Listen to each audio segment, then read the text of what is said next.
আল্লাহর একজন মস্ত বড় ওলি ছিলেন শেখ সাদি রহমতুল্লাহ আলাইহি। ওনার কাছে খবর আসলো যে শহরের মধ্যে একটা হোটেল, সেই হোটেলের মালিক নাকি ফ্রি খাওয়ায়। শেখ সাদি চমকে গেল, তিনি খুব আল্লাহর ওলি ছিলেন, জ্ঞানী ছিলেন, যে একজন মানুষ ফ্রি খাওয়াবে, হোটেলটা দেখা দরকার। উনি দূর থেকে দেখতেছে লোকজন খালি ঢুকতেছে দরজা দিয়ে, দরজা লেখা আছে ফ্রি খাওয়া। ধরে তখন কি খাওয়া, সমানে শত শত মানুষ দরজা দিয়ে ঢুকতেছে। শেখ সাদি রহমতুল্লাহ চিন্তা করে গেলেন, এত মানুষ দরজা দিয়ে ঢোকে, কত বড় হোটেল দিয়ে কেউ তো বাড়ায় না, এত মানুষ ওই হোটেলের মধ্যে কেমনে আছে। উনি দূর থেকে দেখে এবার কাছে এসে দেখে এপারে হলো ফ্রি খাওয়ার দরজা, ওই পারে আর একটা দরজা আছে, তার নাম হলো পিটন খাওয়ার দরজা। মানে এই দরজাতে ঢুকতেছে, খাওয়া শেষ হলে এই দরজাতে বের হওয়া, মানে লেখা আছে এটা হলো ঢোকার দরজা, এটা হলো বের হওয়ার দরজা। তো বের হওয়ার দরজা থেকে হিয়া বড় দিয়ে একটা দারোয়ান খাড়া আছে, এমন জায়গা ধরে আর একটা চড় মারে, মানে এই জায়গায় ধরে ঠাস করে একটা চড় মারে, ওই চড়ে ঘুরমি খেয়ে পড়া যায়। ঘুরমি খা পড়া মাত্র যা খাচ্ছিল সব বমি করে। এই শেখ সাদি দেখতে দেখে রে, এটা হলো ফ্রি খাওয়া, এটা হলো পিটুন খাওয়া, তো লাভ কি হলো, বমি করে সব বাইর হয়ে গেল। কিন্তু শেখ সাদি দেখতেছে যারা পিটুন খায় এরা তো হিংসুক, এরা এই দরজাতে আসে না, আসে যদি খালি বলে ঢুকিস না রে, ঢুকিস না, পিটুন কিন্তু আছে, বমি কিন্তু হবে। কিন্তু ওরা করছে আমরাও খাচ্ছি পিটুন, ওরাও খাচ্ছে, ওরা আর কেউ খায় না, এরা খালি সমানে ঢুকতেছে। এই দুই দরজা দেখতে দেখতে শেখ সাদি রহমতুল্লাহ আলাইহির মনের মধ্যে চিন্তা হয়েছে, এক সময় খিদা হয়েছে আর চিন্তা করতেছে, দেখতে দেখতে আমার ক্ষুধা লাগলো, তবে হোটেলের মধ্যে ঢুকবো, একলা ঢুকবো না, আল্লাহর নবীকে সঙ্গে নিয়ে ঢুকবো। সরল লাগার না কেন, দেখবো আজকে দারোয়ানের চড়ের পাওয়ার বেশি না নবীর সুন্নতের শক্তি বেশি।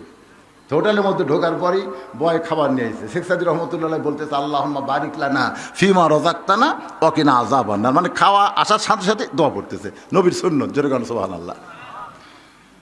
খাবার যখন সামনে আসলো, আল্লাহ রাসূল বলেছেন তোমরা যখন খাবে ছোট ছোট ঘাস খাবে, বেশি বেশি চাবাবা, তুমি যত বেশি চাবাবা তোমার দাঁতের ভিতর থেকে রস বের হবে, এই রসটার নামই হলো হজমি জারক, জোরে গান সুবহানাল্লাহ।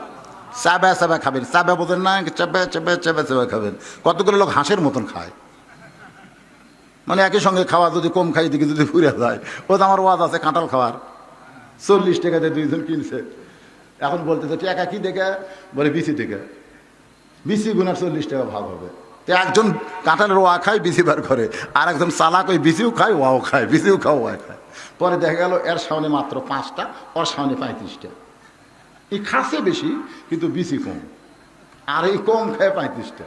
তো ভালো তুই 35 টাকা দিয়ে আমার 5 টাকা, ওই 35 টাকা দিয়ে চলে গেছে, ওই 5 টাকা লাগায় খেলাম বেশি দিলাম কম, খেলাম বেশি দিলাম কম, কিন্তু তরিকা মানে নিত বিসি সহ খাসা।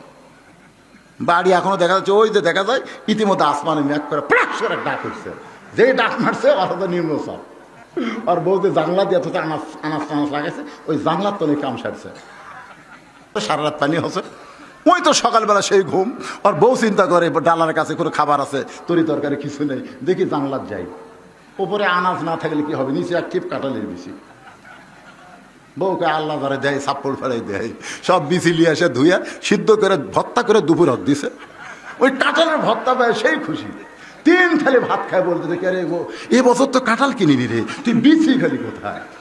বউ বলতেছে আলহামদুলিল্লাহ কও, আলহামদুলিল্লাহ, আল্লাহ যদি দেয়। তো বলে আল্লাহ কিভাবে দিল, বলে জানলার তলে যেই কইছে ওই খালি চিল্লায় বলে চালাকির গলার দড়ি, একই খাবার কয়বার খাইছে। অতি চালাকের গলার দড়ি আসে না তো, কথা কন না কেন, আসলে নাই। এই জন্য আপনারা যখন খাবেন মুরগির মতন খাবেন, হাঁসের মতন খাবেন না, হাঁসের মতন খালি গদগদ করে গিলে খায়। শেখ সাদি রহমতুল্লাহ আলাইহি ছোট ছোট গাছ দিয়ে প্রত্যেক গাছের পিছনে বলতেছে লাকাল হাম ওয়ালাকাস শুকুর, যেরকম লাকাল হাম ওয়ালাকাস শুকুর। বয়সে বলতেছে হুজুর আর লাগবে, করছে সুবহানাল্লাহ, সামান্য দিছে। যে কয় হুজুর আর লাগবে কয় আলহামদুলিল্লাহ, মানে 3 ভাগের 1 ভাগ হয়ে গেছে, পানি পান করছে, ফাঁকা থছে, চাটি ছুটে খাইয়া এখন যাচ্ছে। আর চিন্তা করতেছে দারোয়ান তুই যতই জোরে মার, তোর চড়ে আমার ফাঁকা জায়গা পুরা হবি রে, কারণ 2 ভাগ ভর আছে, 1 ভাগ ফাঁকা থছি, ফাঁকা জায়গা পুরা দেবে, কিন্তু বমি হবি না। আজকে আমি দেখবো যে নবীর সুন্নতের দাম বেশি না তো চড়ের পাওয়ার বেশি। এই মনে করে শেখ সাদী রহমতুল্লাহ আলাইহি যখন পিটন খাওয়ার দরজার দিকে যাচ্ছে, এমন সময় পিছন দিক থেকে দৌড়েছে, হুজুর আপনি কোন দরজায় যাবেন? বলে পিটন খাওয়ার দরজা। দুইটাই তো দরজা, একটা হলো ফ্রি খাওয়া, একটা হলো পিটন খাওয়া। বলে হুজুর আপনি জানেন না, আপনাদের মতন লোকের জন্য পুরস্কারের দরজা রয়েছে। হাত ধরে নিয়ে গেছে। হোটেলের মালিক শুনে ফোবায় ফোবায় কাঁদতেছে। শেখ সাদী সালাম দিয়ে বলতেছে, হুজুর আজকে 15 দিন হয়ে গেল, এখন পর্যন্ত নবীর কোন উম্মতকে আমি দেখি নাই, যারাই খাইছে ওই ইহুদি খ্রিস্টানদের মতন খায়। এই জন্য চর দিয়ে বমি করে বের করি, কিন্তু আপনাকেই দেখলাম আজকে নবীর সুন্নাত অনুযায়ী আপনি খেলেন। আমার বিশ্বাস নবী মরে নাই, নবী আপনার আমলের মধ্যে জীবিত রয়েছে। হুজুর গো, আপনি আল্লাহ নবীকে জীবিত রাখার কারণে আপনার জন্য আমার হোটেলের পক্ষ থেকে 1000 আশরাফি পুরস্কার দেওয়া হলো। এখানে বুঝতে হবে, যদি আপনি মুসলমান হন খাওয়ার নিয়ম আছে, কিন্তু বাজান দেওয়ানবাগি এমন খাওয়া খাসে যার বুকে টিপা মানুষ না টেপা মাছ রে। আশিকের নাম দিলে হবে না, খাওয়ার নিয়ম আছে না নাই? তো ফেরাউন এমন খাওয়া খাসে, টুটি পর্যন্ত খাসে, পরে জাইমেট আর মডিগাট খাসে, বুঝলেন? আবার কেউ কাছে ফেরাউন যদি হজম করবার চান তাহলে টাইগার খান, টাইগার। খবরদার এই যুবকে জোর হাত, জোর হাত, খবরদার স্পিরিট আর টাইগার এই দুটা যান খাইও না। এর মধ্যে কিন্তু এলকা মেরে দিছে। এই দুটা যারা খাবি অন্য কোনো পানি ওর খুব ভালো লাগবে না। যা খেলে টাইগার দাও, টাইগার দাও, ওই টাইগার খাবি আর বিলাইয়ের মতন ঢপ হবে। টাইগার কোম্পানিকে এখন আমার বিরুদ্ধে কেসই করে নাকি? কারণ ওয়াজটা তো খালি আপনারা বরিয়ারা শুনতেছেন না, এতে কি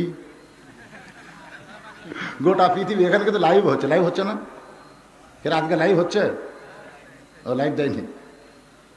এমন ওয়াজ আছে, আমার ওয়াজ চলতেছে, একদিন এক ছেলে বলে হুজুর 42,000 লাইভ হচ্ছে, 42,000 লোক দেখছে ওয়াজ চলা অবস্থায়। কোন জায়গার? আমেরিকার লোক দেখছে, সৌদি আরব দেখছে, মালয়েশিয়া দেখছে। আপনাকে ওয়াজ হচ্ছে এখানে, কিন্তু মালয়েশিয়া থেকে লাইভে দেখতেছে। ওরাও শুনতেছে টাইগার, শুনতেছে না? তাহলে যে কোনো কোম্পানি আমরা ড্যামেজ করে দেবার পারবো এক ওয়াজ দিয়ে, পারবো না? এখন আমি হোটেলে যাই, মিষ্টি ঠিক মতো দিব, যদি ভালো হয় তোর ওয়াজ করবো, আর যদি খারাপ হয় তোর নাম ধরে কোমরে হুজুর টাকা দেওয়া লাগবে না, আপনি ফিরিলে যান, তাও বদনাম দান করেন না। আমাকে বগুড়াতে একটা ক্লিনিক আছে, নাম হলো গরিব শাহ, শালা মানুষ মারা ডাকাত, গরিব শাহ নাম দিছে, গরিব শাহ, টাকা নেই বেশি। আমি এক ওয়াজ করে দিছি, ঠ্যাঙ্গা মারা, দৌড়ে এসে আমার পাও ধরছে, ঠ্যাঙ্গা মারা। হুজুর কাম তো সারছেন হুজুর, আপনার হচ্ছেন একটা মিডিয়া, আপনার হচ্ছেন একটা খবর। তাহলে টাইগার স্পিরিট, আমি যুবকদের বলবো খবরদার খাইও না, খেলে তোমার ধ্বংস হবে। কথা কি বুঝলেন? টাইগার খাওয়ার পরে মুখের গন্ধ কেমন লাগে?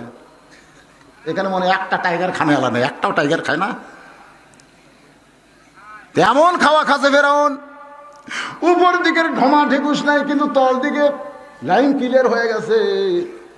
এখন পায়খানা যা পায়খানা করছে ঝরঝর করে বের হয়, আবার যেই উঠপার চাইছে পানি খরচ করে পেটে আবার কামড় দেয়, আবার ফেরাউন বসে গেছে, আবার পানি পাতলা পায়খানার মতন হয়ে গেছে, পাতলা পায়খানা পানির মতন হয়ে গেছে, আবার উঠপার চাই, আবার পেটে কামড় দেয়, আবার বসে গেছে। একই যাওয়াতে 4 বার ওঠা বসা, 5 বারে যে উঠপার আছে সাথে সাথে মাথা ঘুরে পড়ে গেছে।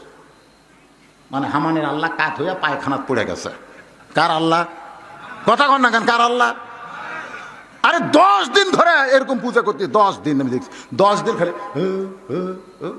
কিন্তু 10ম দিনে পানি বুঝছে, যায় দেখি পানি কম, তো ওরা ডুবাবার পারতেছে না, লাগতে লাগতে ডুবাচ্ছে, মারতেছে, লাগতি ঘুরিয়ে মারতেছে। আমি একজনকে ডাক দেখানো, ক্যারে ভাই কিছুক্ষণ আগে যাক এরকম করলো, তাকে লাগতেসকে, আমাকে ধর্ম এইরকমই হুজুর, আমরা যা সম্মান করি তাকে আবার লাগতে। সালার একটা ধর্ম পাচুরে, লাগতে না ধর্ম, কিন্তু আমাকে ধর্ম তেমন না।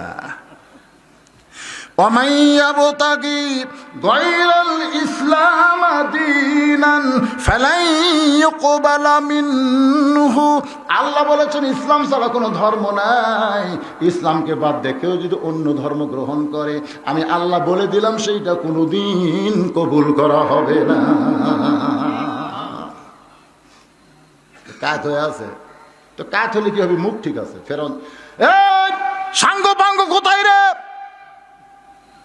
আমি বাথরুমে কাত হয়ে পড়ে আছি। তখন ফেরাউনের র্যাব, কোবরা, পুলিশ যা ছিল ওরা দৌড়ে দেয়, পায়খানার দরজা খুলছে, খুলে দেখে আল্লাহ কাত। আপনারা কি মনে করছেন ফেরাউনের অধীনে যারা চাকরি করে তারা সবাই ফেরাউনের পক্ষে? অনেক সময় চাকরি বাঁচানোর জন্য জো হুজুর কয়, কিন্তু সুযোগ পেলে আজকে যারা জো হুজুর করতেছে, খালি সুযোগ পেলে কি যে হবি ভাই।